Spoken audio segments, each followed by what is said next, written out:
Welcome to the Restoration Domination Podcast, where you learn actionable advice that moves the needle and helps service-based businesses dominate. Here's your host, Rico Garcia Jr.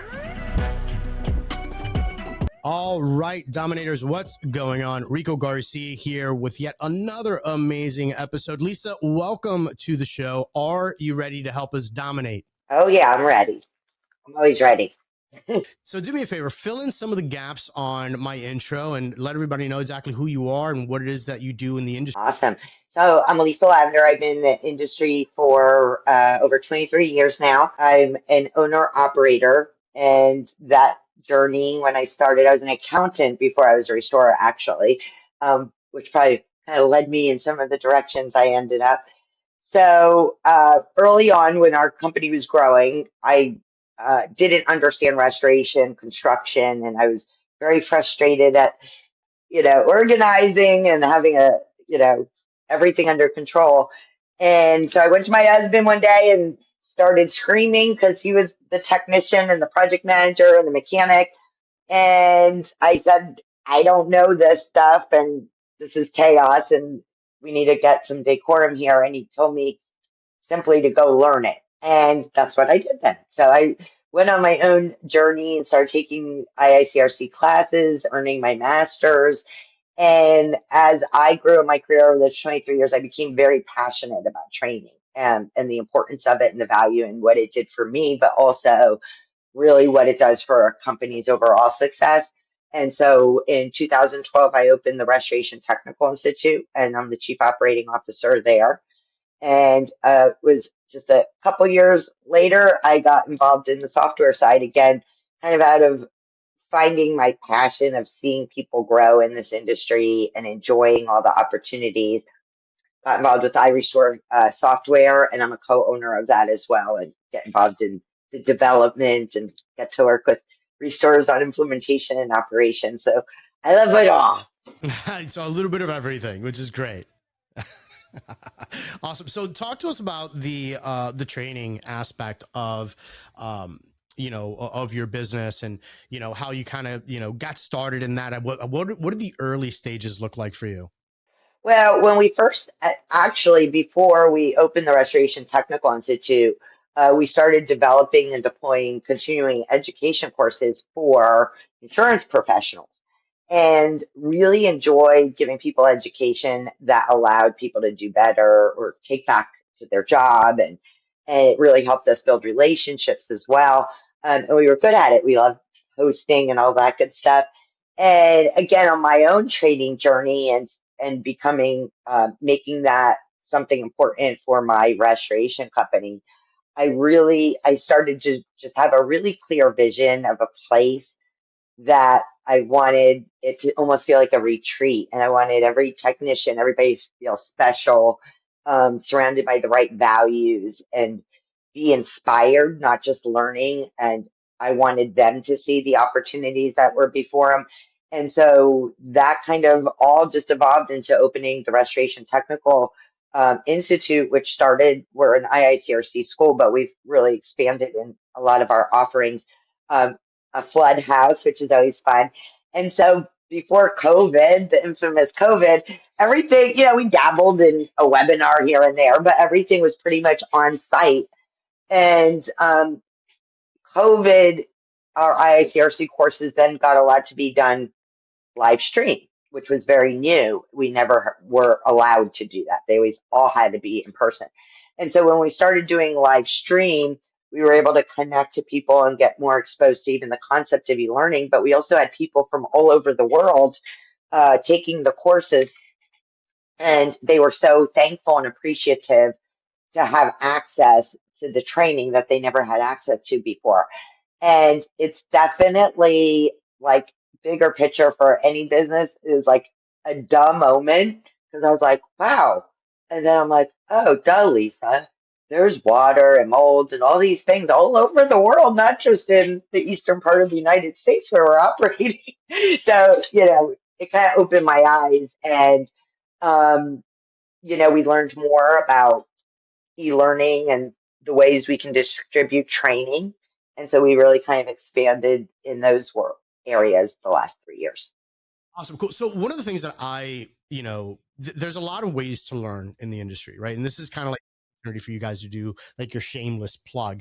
But a restorer who's getting into the industry, they want to get some additional certifications. Like, are all training institutes like kind of created equal, or what really separates you guys from some of the other options out there?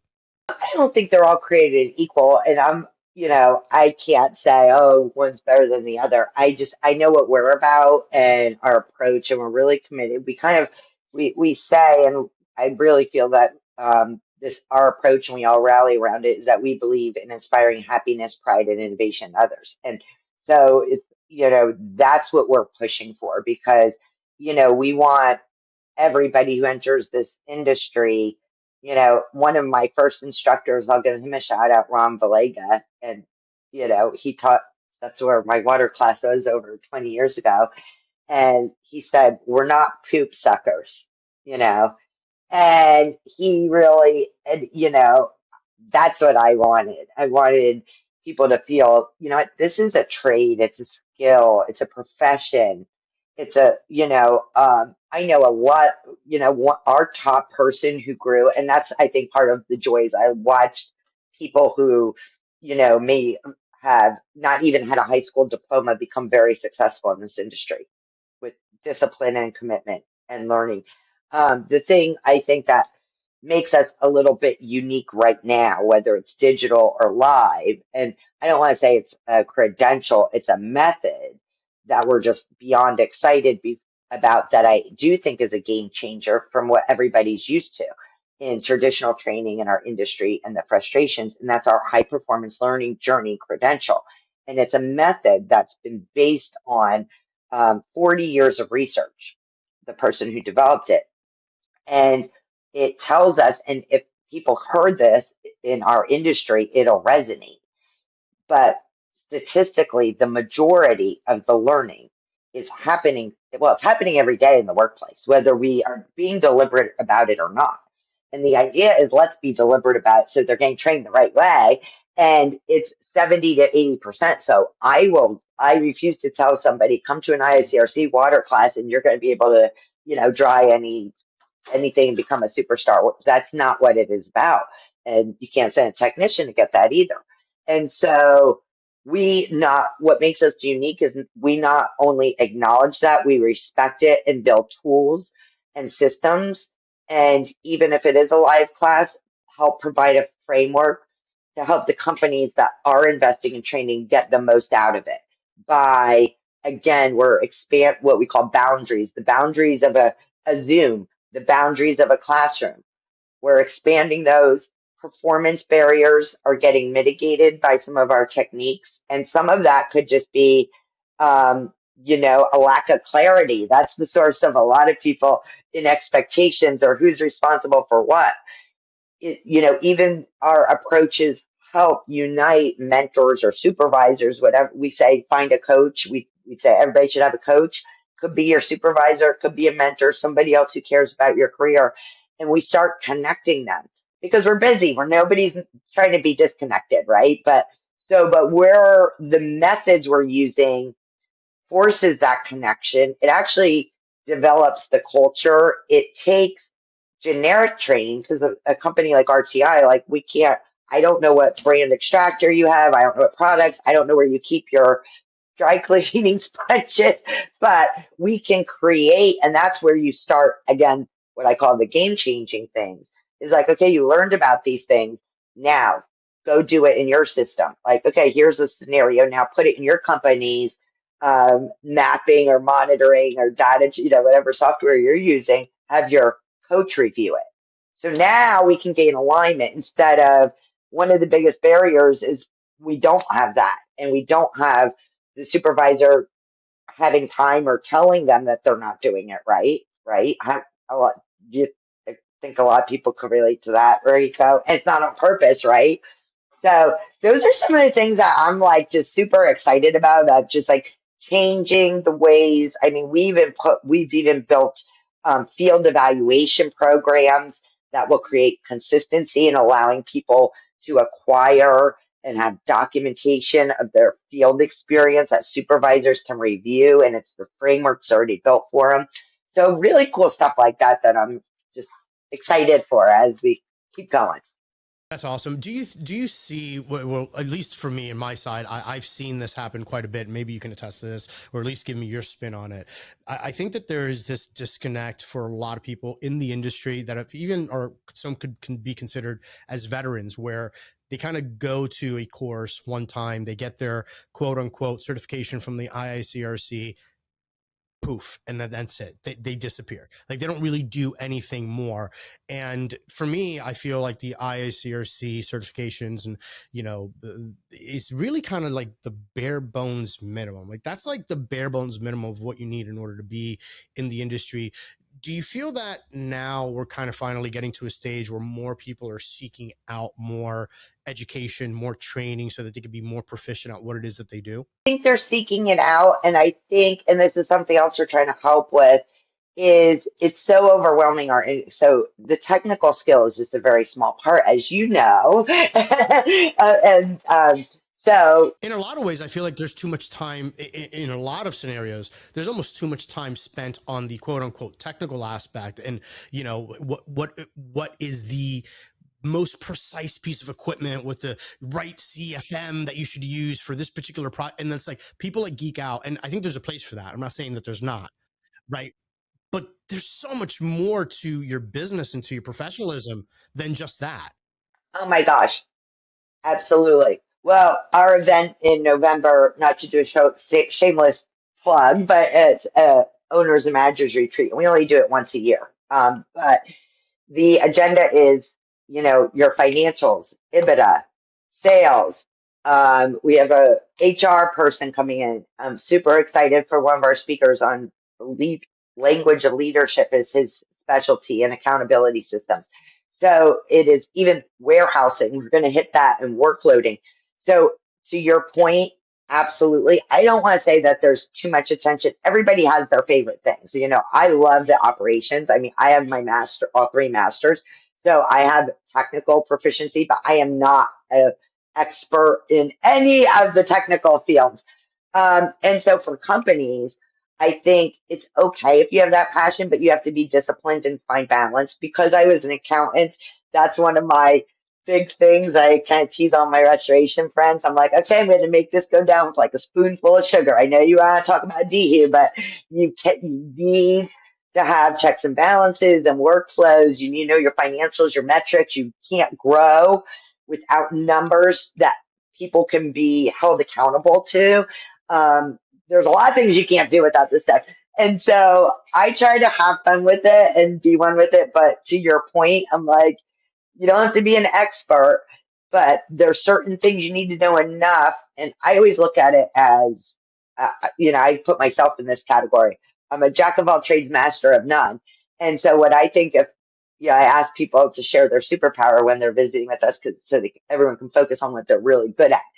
And I kind of always say, oh, I think I'm really good at anything. And, but I was like, if I was going to say I was good at something, it's like finding the right people and building teams and bringing out the best in individuals. And that's probably part of my passion for what I do now, where my career in restoration took me. But that's really what it's about. It's okay. I mean, if you're an owner or a manager and your passion is the equipment or technology or the science of drawing, there's nothing wrong with that.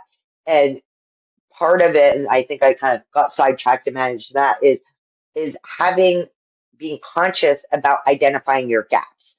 And so like we call that gap, a gap analysis and need analysis.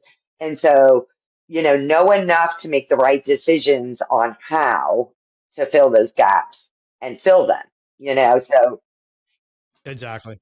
Yeah. And it's so true, right? And it all begins with numbers and just knowing that you have to track it, right? If you can't see it, you can't scale it. And that's like the key to any business. You have to be able to find whatever that particular metric is, look at it, measure it, and then from there you could get really strategic about, okay, well, now that we've identified it, now that we can see it, how do we scale it? And that's usually what leads to a successful business. And kind of along this same vein, one thing that I wanted to ask you, because again, you speak to so many entrepreneurs, and one of the questions that I always love to ask is, what do you wish that more business owners knew? Like, if there was top 3 questions that you think business owners should be asking themselves, their coaches or their mentors, what are the top 3 questions that people should be asking?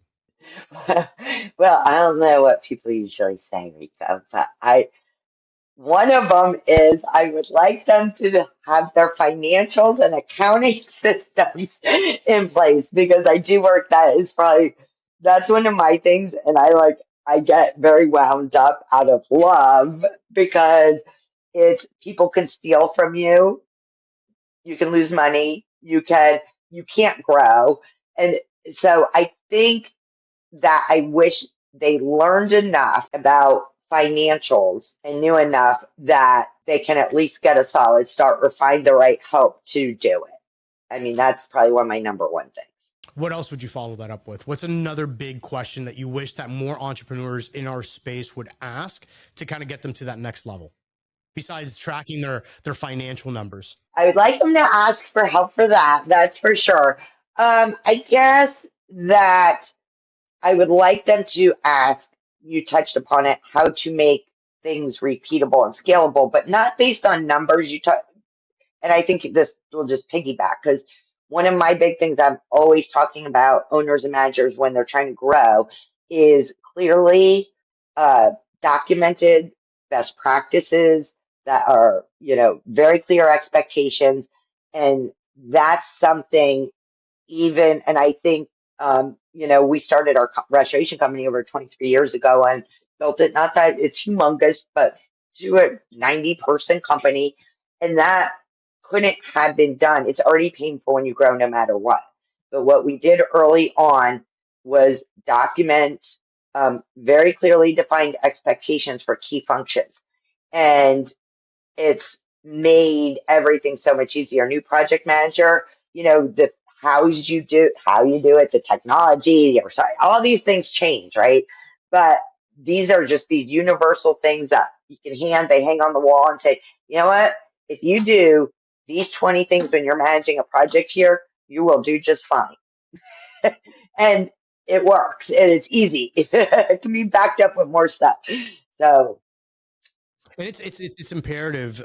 I speak to so many people within the industry, and you speak to tons of business owners and technicians and everything else. So I'm sure that you've gotten a lot of feedback when it comes to that aspect of business. And it still surprises me, like, how many people say that they have SOPs, say that they have structure, say that they have this, and really they don't. It just is non-existent. It's like, it's somewhere in their brain. They know that they should, but they haven't gotten around to it. And, for an organization that's already growing or that's already on the larger side, it's very, very difficult. It's a lot of legwork to then begin, because not only do you have to fight the momentum of getting just the process going, but then you have the adaptation aspect, right? Like, people have to adopt this new SOP, even though it was the way that it was kind of meant to be right from the beginning. So anybody who's like listening to the show right now, if you don't have, something already put down on paper, and a simple Google Doc will do the trick. Really start, thinking through your process, thinking about the most simple things, like, how are your prospects being greeted? And what information are you gathering from the moment that they call into your company? Is there a structure for that? Like, if there's not a structure for that, there's a problem, because then you can follow that same lead all the way down to completion. And there's so many missed opportunities there and so many inefficiencies, all because the very beginning wasn't set up correct. absolutely, you nailed it. And I do like some of that, like that's even a detailed SOP. Like, and I don't know if I kind of made this distinction in my own brain. I don't know if it's a real thing, of a difference between a best practice and SOP. So an and so like I encourage people to start with the best practice. And so like one of my friends helped me kind of communicate what that means. What are the most important things that have to happen every time for the best outcome? Because and so like I'll get, especially when I'm speaking to an owner who's growing, I usually start out with something very simple. I'm like, I bet I can tell you're really good at what you do and you're doing awesome. And they're like, yeah, and I'm growing, right? Okay. So I go, now let's start talking about why you're so good. And then I go, see how he's, and I go, Rico, you get a phone call. How long does it take you to be on site? And then they say right away. I'm like, within an hour? And they're like, yeah. I was like, is that important? Well, yeah. Okay, write it down. That's the best practice. We're on site within and then how long does it take you to write an estimate? Well, as soon as I'm done, I get it in. It's within, I said, write that down. I said, because what'll happen is now that's a very important thing. Would you agree? To building relationship and then getting your cash flow, write that down. That's the best practice. So it's not even, it's easier in my mind starting there. I don't know if it is for everybody because that I'm not detailing out like put this in this box, use this system, hit enter, go.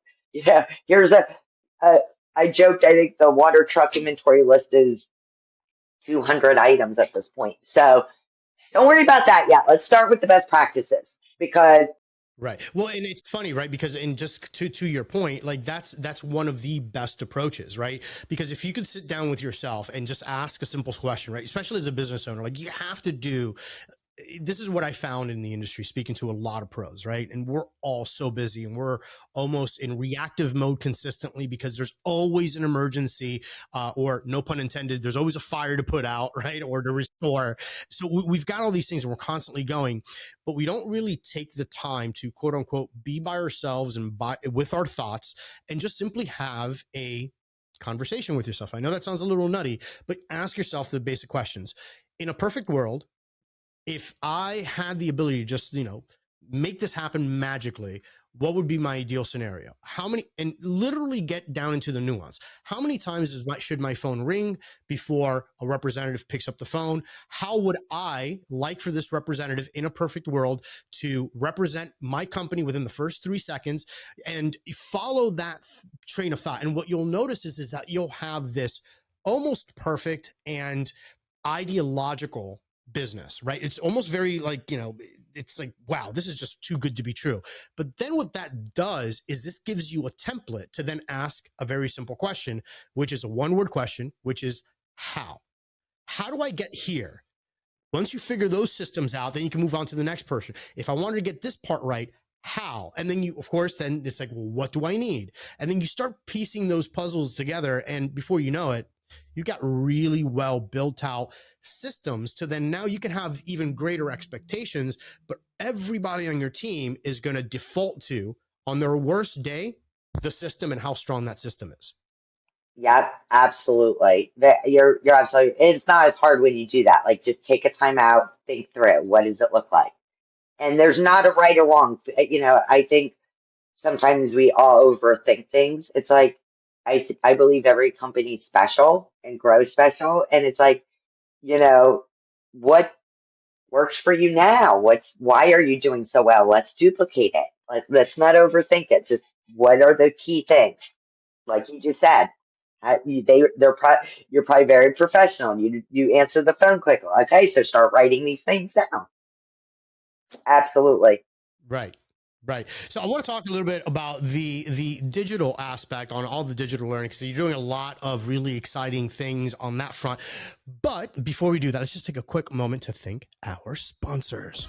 Are you dominating the insurance agent referral market? If you're not getting referrals from insurance agents, then let me tell you something. You need to speak to Gerry Edtl. Are you ready to grow? Can your business actually handle it? Well, Gerry Edtl is a specialist at referral revenue from insurance agents. He started way back in the 70s as a restoration technician, and 34 years later ended up as the national sales trainer for one of the largest restoration franchise companies in the good old US of A.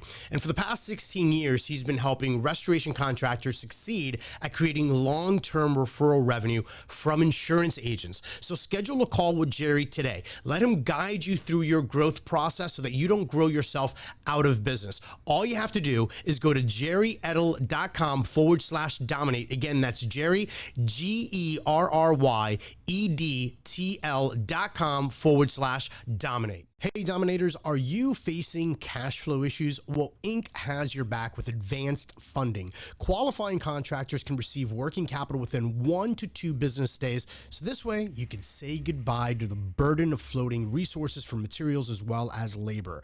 Restore properties faster with the funds that you need. The cost? Simple. Just 1.95% of the claims check for the first 30 days, prorated daily thereon after, or you could opt for a flat rate of just 3.95% with uncertainty protection. Remember to use promo code DOMINATE and receive 50% off the one-time sign-up fee of $2.99 for InkPay, and then unlock the rest of Ink's innovative payment solutions. Start your journey at ink.com today. That's IINK.com, Inc.com, and use promo code DOMINATE.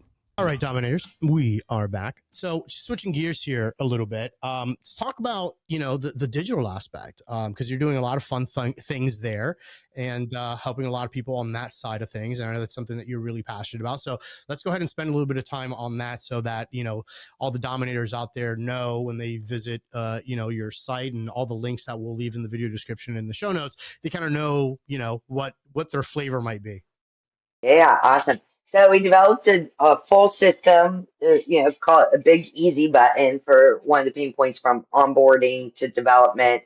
And I don't like to even call it just e-learning anymore because it has, you know, we talked about, some of the activities and the engagement and their earning certificate as tools for managers to report, reporting. You get earned certificates, all kinds of cool stuff. Hundreds and hundreds of courses, even more modules, because modules make up courses. We just rolled out some learning paths that make it, again, even easier, where now you can click a button. We're featuring kind of the documentation learning path, which is one of everybody's favorite topics in our industry. But you hit the contents learning path and they'll get enrolled in a whole series of questions or courses. And yeah, I'm just really super excited about delivering this tool because it's super affordable, easy to use. And it's something, we're, I think, going on 3 years since rolling it out now. And, my first mission and people, it's changed a lot even over that first 3 years because it kind of started in our industry like it's a complete shutdown. Like you can't teach somebody to extract water digitally. You can't do it. You can't do it. And I'm kind of like, oh, hold on, everybody. We didn't invent this. This is the method, first of all, that global companies use, whether they're, training new staff, whether they're rolling out a new product line, all kinds of things. This is one of the pioneers of e-learning in general was the aviation industry, highly leveraged by the military. And so part of my husband actually got his pilot's license. And so they put this, and I'm like, now you have to practice flying a plane, everybody. So I'm, not just saying just do your e-learning, but all his formal training was done in e-learning to fly a plane with lives at stake. So when done right, um, it can be very effective, affordable, and accessible. So, gone are the days, gone are the excuses of us hiring people because we need to hire people with no experience. And there's nothing wrong with that. And there could even be a whole conversation of what's better or right. People probably may have had that conversation on your show. So there's not a right or wrong, but um, there's an opportunity here to have the right tools to get people trained and engaged right away. And it's not just the training tools for the owners and the managers and supervisors and for people to get onboarded and grow. It's again some of the techniques. I don't remember if we were talking about this during or before, Rico. So stop me if I already said this. Is it's really about we're building in things that truly expand boundaries, leverage that institutional knowledge, create culture. And I actually watched one of them that we recently developed unfold, and I got like goosebumps because it was somebody going through their documentation learning path, and one of their assignments was to go get 3 tips. And this is a very simplistic example, but I hope it gives someone else goosebumps of what happened. Get 3 tips from somebody with experience, but they have to log it into their our digital training solution to get the credit and complete the course. So there's this whole mechanics of it.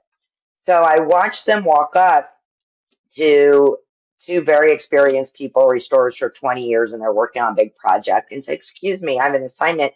Can you give me 3 tips on field scoping?" And the one kind of started and then, yeah, this, that. And then the other one turned around and then they started to go back to the project, but then all of a sudden they got all excited to help this learner. And the one starts sharing, and you can see they're feeling good because it feels good to share knowledge. And the other one starts jumping in, and they're getting all excited and sharing knowledge. And the learner had 20 tips and writing as fast as they can. And they walked away so happy. And I just saw everybody happy and the transfer of knowledge from that digital assignment. And it was like, it made me excited because that's kind of what I think we need to be seeing for us to bring formal training or what we call like a learning intervention, whether it's a live class or a digital, and bring it together and turn our whole team and our cultures and just kind of get things ignited. And I pulled that person aside and I said, I want to ask you some questions because, this is the first time I kind of saw it happening. And I said, how did you like that? And they go, I loved it. And I said, did you ever have a training experience like that before? And they said, never. And I said, well, tell me what it did for you. And they started talking about how much they learned. And then they said, but you know what? I didn't know those two. And I feel more connected now. And like that just, and that scene of these two busy, experienced people working on a project, ignoring that person, but we're very happy to help. Maybe something that resonates. And that's kind of what we're talking about when we're changing what we think of even just e-learning or traditional things and really trying to help. Now, we can't be there in every organization, but we're trying to really create the whole system and that giving everybody everything that they may need to help get to where they want to go with their programs. That's awesome. And let's talk about, the cadence of training and how to properly use, the platform which you've put together, for the owners that are listening to this, or maybe even the technicians, driving to and from a job site as, we're having this conversation. Like, what I feel like I could do my job a little bit better, like who really is this for? And does it need to come from upper management? And if it is executed by upper management, like, the entirety of the team, how often should they be, going through training sessions and trying to explore these different aspects of the business to get proficient? Like, is there a happy medium? Like, where obviously you could do way too much and spend all your time and basically become an academic, if you will, and then you have no time for the field. But at the same time, if you neglect the training, I think that affects culture as well, because then you get big discrepancies of knowledge within your organization, and then not everybody's on the same page. So ideally, just give me this ideal perfect scenario of how an organization would properly use the software and training to deploy to their team members. Well, so for one, it's for everybody. So it's tools, but everybody should continue learning. It's for the new person answering the phone. It's for, it's information and stuff. Everybody, there's health safety. You can get your OSHA 10, 30s, ASWAPers, the whole works. But so my ideal scenario is that we are pathing people. And so, or we're alongside them in the journey, and this is the tool. So we have paths, and we've had to be careful about, because people wanted it to be easier because there's so many courses, and they kind of said, well, what do I do? So then we made paths. We're like, okay, now for this one, you can hit this button, and that's great. But I don't want to take away the fact that, somebody just sent me a thing about managing and leadership. We are human beings. And so to truly get the most out of anything is we have to understand each of our team members is unique, not only in their career path, but also their needs. So, and I will say, because, all of our learning is micro learning. And so we may string together something that could be, I think we had one that snuck over our 15 minutes. So a lot of our stuff is 3, 4, 5 minutes, and then they're engaged in activity. So we don't, it's not a 3 hour course or recording of any type. So they can literally do 5 minutes here, 5 minutes at lunch, 5 minutes at break, whatever, on their phone, iPads, wherever. And then they also have it as a resource. So ideal scenario is we're using all these things. So people, you could hire a technician, and this is, people have said, how do you train to me for years? And it's always people want, how do I train a new technician? And I go, well, that depends. And then they go, because everyone wants it. And I go, well, first of all, what are they going to do? Water? Are they going to do contents? Are they going to do fire? Okay, so let's say water, because that's the number one. Okay, so start water. Now, what if you have a technician that gets intimidated by math and psychrometry? Let's talk about, we were talking about how everybody in the organization really needs to, participate. And obviously we're talking about shorter form content so they can do it on break. And, again, because sitting down through a training, 2 hours at a clip, you kind of get like, brain dead after a while. You're like, oh man, I just really don't want to do this right now. But we could easily digest 5, 10, 15, 20 minutes of content at a time, and then attach that to an activity that's going to reinforce what we just learned, and that's all the better. Let's talk about, can we talk about cost a little bit? Like normally, what does this look like? So the way it is based on the company size. And I'll just give like if you have 31 to 100 users, it's $16 a month per seat. And I mean, and like, I don't like to phrase it this way because I'm more like genuine in training, but sometimes other people say it like, well, you know what, you can start training people before they start. And if it doesn't work out, you gave it a good shot and you're not breaking the bank. That's the reality. Now, when somebody buys a seat too, is because sometimes there is turnover, not that happens same way. They can reuse that same seat on another person, so they don't even have to buy another seat.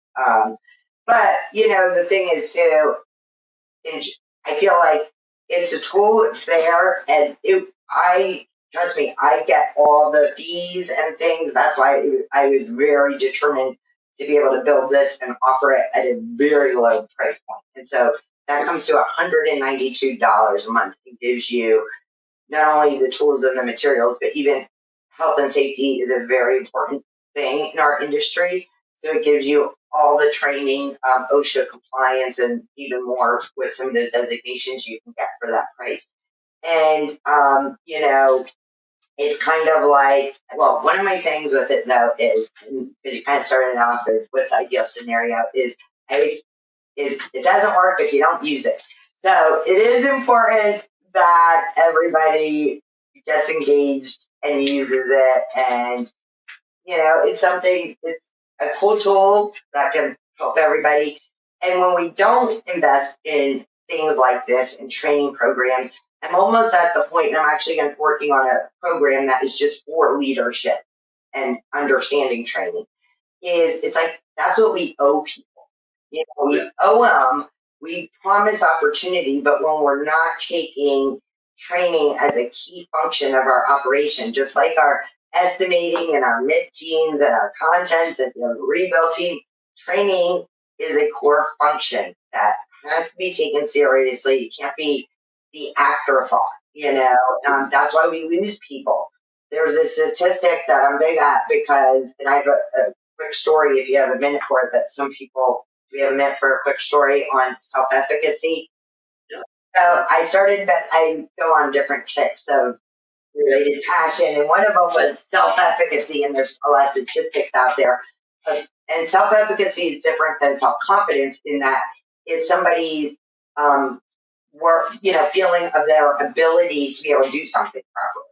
And when we think in restoration of all the thousands of details that are happening, and probably the thousands of times a day we're telling people they did something wrong without really thinking through the root cause, we could see how quickly there could be an erosion of self-efficacy in our team. And what can happen is they can leave. It's one of the biggest, self-efficacy is one of the biggest drivers of loyalty, retention, and we don't think about it this way. And I tell people who are like seasoned and know what they're doing, I'm like, think about this. You go to work, you know what to do, you know how to do stuff good, you're making things happen, you have all these, think about somebody who does not have that ability because we didn't take enough time to train them or invest in the resources or both to train. And I was talking to a production manager and about self-efficacy, and he told me a story. And he said, somebody started on the team and they went to college and decided they didn't want to sit at a desk and pursue their career and wanted to learn the trades and come work in the registration company. So they hired him. 3 days later, he was tasked to do a drywall repair. Well, guess what happened? It failed. So the team had to go back and fix it, and the guy screwed up and blah, blah, blah. So next day, he comes in and resigns. Now, some of us, and back in the day, our thought process is they don't have what it takes. You got to be tough. They're just, and the person didn't complain and didn't say why he was quitting. Luckily, this particular manager had a good, they had good instincts and thought about it and realized without knowing what the terminology or what was going on, encouraged them to stay and start, I want to put you with a different team and blah, blah, blah. And fast forward 5 years, he's proficient in construction, restoration, and is on a pathway to be a manager. And so, that story is like what I think happens a lot of times when people leave. They don't know why or articulate, but it's not feeling good going, because they're not given the skill development and the investment to do their job well. I love that. I love that overall mindset and what's necessary in order to really get your team and get the most out of your team, and so that they feel good about themselves as well, right? Because if you don't empower them to have the tools and the knowledge base, well, then they're always kind of like, they're the kid in the back of the classroom. They just don't want to participate. It's not because they don't want to participate. It's maybe just not enough time spent with them. So I just love that overall mindset. Now, for all those dominators out there, prior to hitting the record button on the podcast, we were actually talking about what we could do to make this a little bit more affordable for you guys. So in the video description, as well as in the show notes, not only we're going to have links to all of the sites, so you can get in contact with Lisa, you can check out all of the trainings and everything else, but there's also going to be a coupon code for you, which is going to be very simple, and that's going to be Dominate. So whenever you reach out,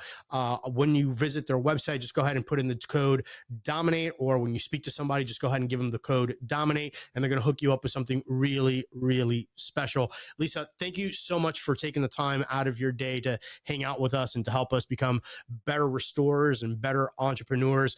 Would definitely love to have you back on the show so we can talk about some additional aspects that we just didn't have the time for today. But again, thank you so much. I appreciate your time here. Yeah. And Dominators, as always, hustle, hack, dominate. I'll catch you guys on the next one. You've been listening to Restoration Domination, your #1 resource for tips, tricks, and hacks to help your business grow. Subscribe to our channel and follow us for more Restoration Domination. And follow our host at Rico Garcia Jr. on Facebook, Instagram, TikTok, and LinkedIn. Till next time, this is Restoration Domination. Hustle, hack, dominate.